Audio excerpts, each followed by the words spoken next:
In this episode of the Nurse Practitioner Podcast, Navjot Kaur discusses telehealth. Has the use of telehealth changed how you practice? It hasn't necessarily changed the way I practice. A great portion of the assessment or an evaluation of a patient is getting a comprehensive history. And that includes actively listening, engaging with patients, which allows us to be more present in the now, which I'd like to say. And I think that's all much more feasible with the use of telemedicine. Furthermore, there are some components of the physical examination that can actually be addressed via telemedicine. For instance, in what we call psych or behavioral health, you're able to observe a patient's affect. If we're specifically referring to a neurologic exam, you can observe for facial symmetry. You can observe someone's gait. So these are certain components of the neurologic exam. You can also assess their respiratory status. Are they having any difficulty breathing? Are they in a tripod position? This is especially pertinent given the COVID pandemic. We're also able to do skin exams. So for instance, I've had patients who come in with some sort of rash. We were able to see if it was, let's say, a contact dermatitis versus a cellulitis. So these are some areas that we're able to view via telemedicine.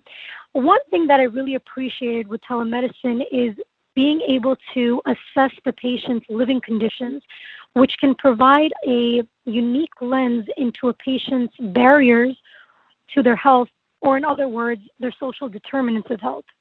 It's true that when patients are evaluated in the office, we're able to do more of a complete assessment with a comprehensive physical examination, point-of-care tests, labs, diagnostic tests such as EKGs, chest x-rays.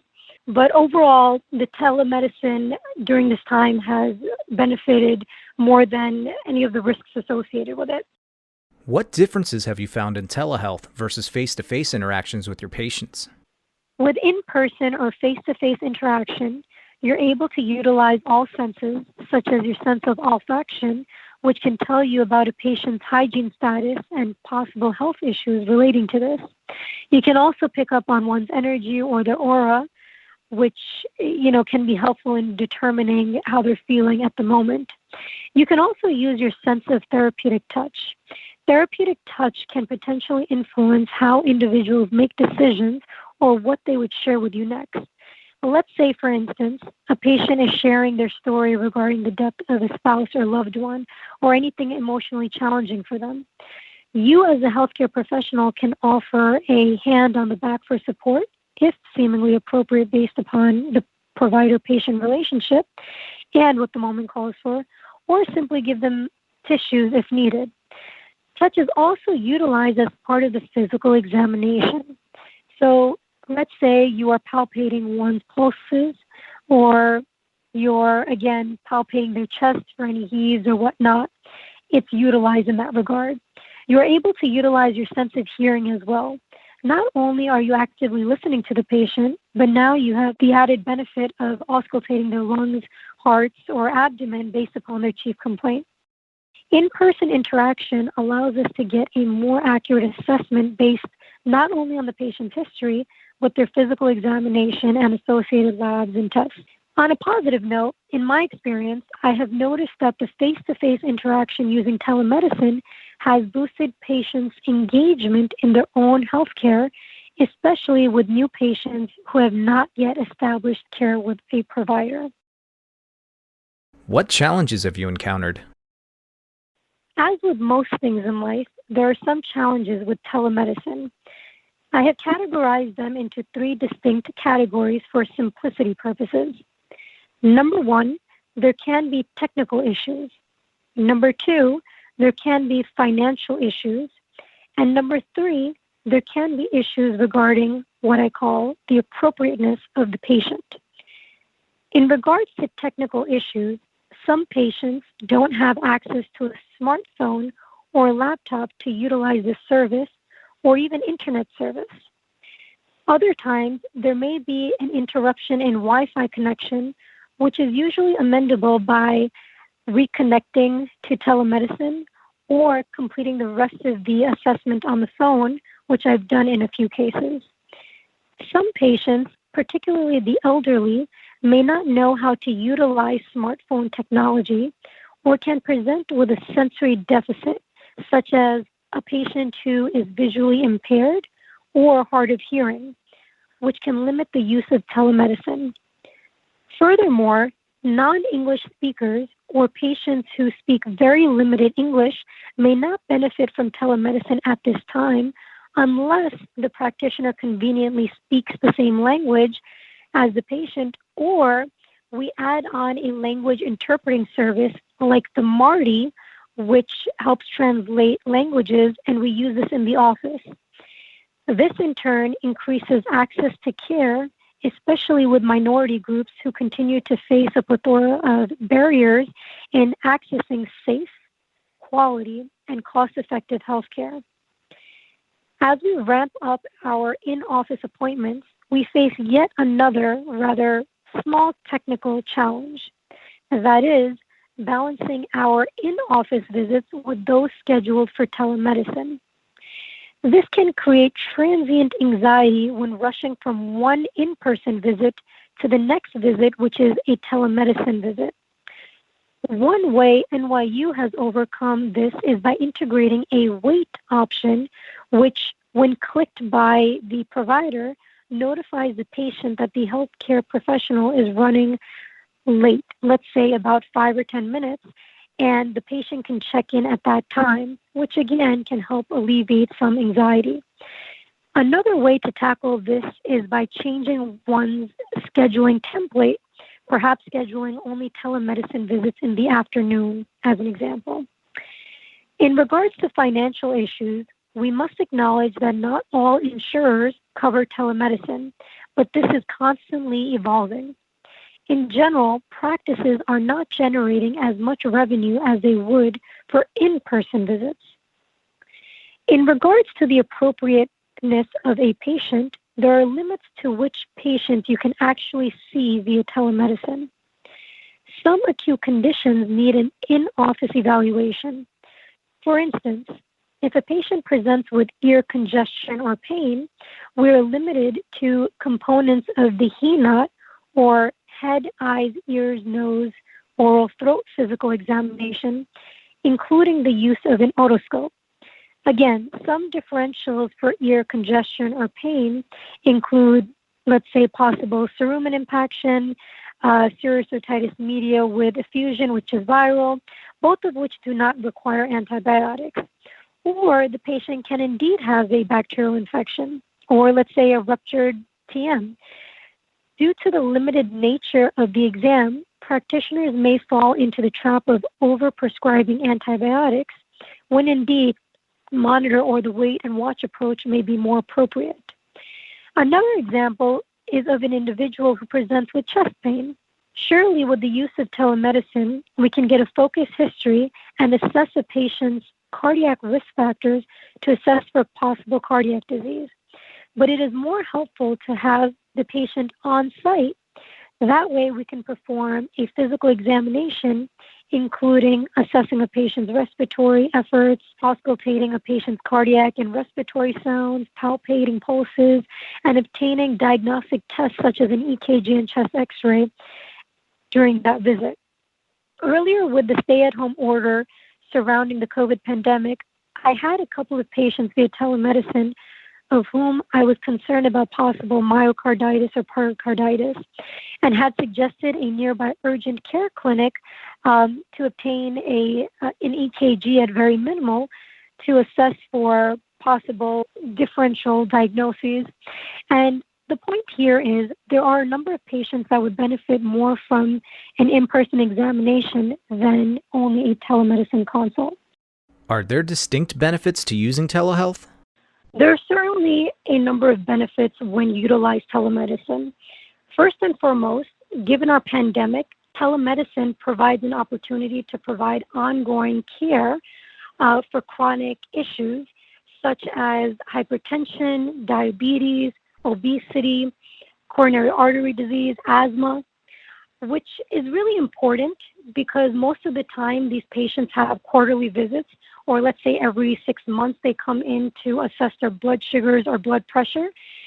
And most of these patients already have the devices at home, and they can report their readings to us, and we could make some medication adjustments based upon what they say to us. Now, as I was referring earlier, because of the COVID pandemic, we are actually seeing a number of patients and providing a safety outlet for them. So they're not necessarily exposed to COVID, as an example. So we're really slowing the spread of infection. So other benefits of telemedicine include it offers counseling services, as I mentioned earlier, for weight loss, smoking cessation. There's also benefits when it comes to psych mental health, which is really more pertinent to our psych behavioral health providers as they do perform more therapy.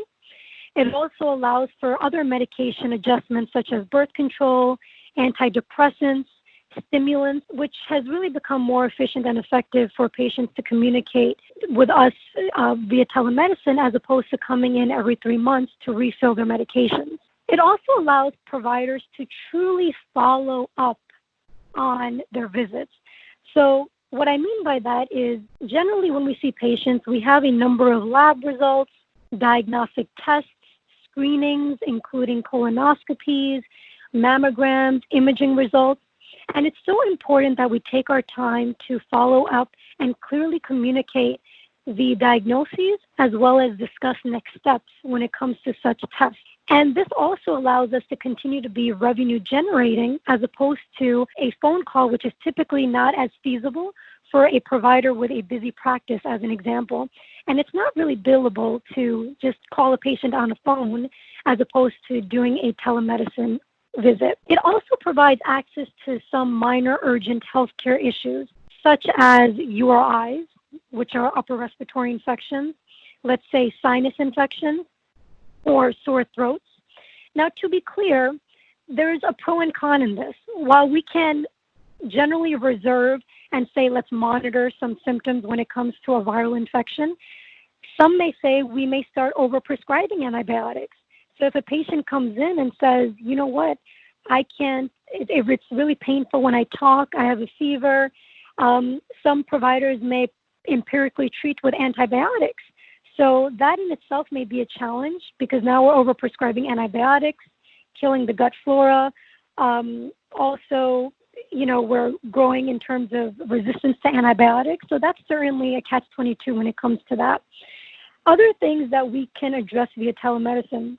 It's really interesting because people typically avoid healthcare, and telemedicine is one of the great ways for them to access convenient healthcare and allows them to be more engaged. For instance, healthcare professionals like myself are one of the groups that neglect their own self-care needs, including annual physicals, general screenings, and whatnot. Most of the healthcare professionals I've evaluated were initially scheduled their appointment because they needed a COVID PCR test or the COVID antibody test as a means of returning back to work. Or let's say they had symptoms of COVID, again, keeping them out of the office so we don't infect other people around them. Again, a safety barrier which telemedicine provided. But most of them, this became an opportunity to address other chronic care issues. So by the end of the telemedicine appointment, after I scheduled them for a COVID PCR test, as an example, I'd say something as simple as, let's schedule an annual physical once you're feeling better so we can discuss other issues such as anxiety, high blood pressure, whatever the issue is, or just doing a general screening. And most patients till date have scheduled their annual physicals, and it's been perfect. It's actually been a game changer for some of my patients. How have patients reacted to visits via phone and or video? Great question. Yeah, overall, we've really gotten a positive reaction. And again, the number one thing we've been seeing is there's less exposure to illness and infections, specifically surrounding the COVID pandemic. People feel more safe, right, because we're speaking via a FaceTime screen, and they're able to communicate as well as they'd like without having to be exposed to anyone near them coughing or any signs of anything that would be infectious to them. So again, overall, a very positive reaction. People feel listened to, which sometimes, again, when you're in a busy practice, working outpatient or even inpatient, sometimes it's truly challenging to give patients that adequate time to listen to their concerns. And I always say active listening is key when it comes to patients, because that really guides how we can address their issues going forward and really optimize their health. Do you think the use of telehealth technology will continue to expand even after we're back to a somewhat normal environment? Sure. I think telemedicine will serve as an adjunct to mainstay medicine. And the reason why I say that is because in primary care, as an example, I would say telemedicine would still serve as 20% of our visits. And the main reason behind that is in primary care, we're typically doing annual physicals, which require in-office visit, right? Because we're doing labs, we're doing a physical assessment, and so on. And for chronic care issues, eventually they'll need to come into the office for us to better evaluate them.